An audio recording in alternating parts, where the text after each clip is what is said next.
Läänemerel toimunud Ameerika Ühendriikide, Taani, Hollandi ja Saksamaa mere- ja õhujõudude iga-aastaste lõppustel.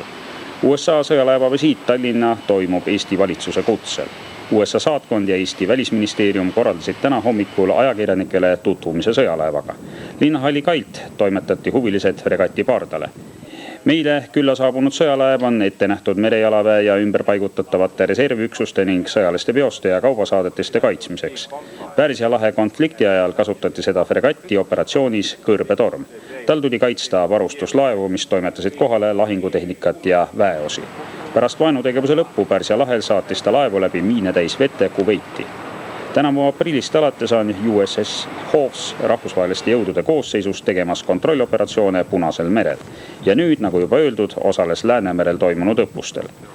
Praegu Tallinnas hea tahte visiidil viibib USA sõjalaev on ehitatud 1984. aastal. Laev on 148 meetrit pikk, veeväljasurvega 4100 tonni. Fregati relvastuses on 2 kopterit, raketiheit ja maa-õhktüüpi raketid ja harpuun õhutõrjeraketid, 5 suurtükki ja torpeedod. Meeskonda kuulub 34 ohvitseri ja 183 madrust.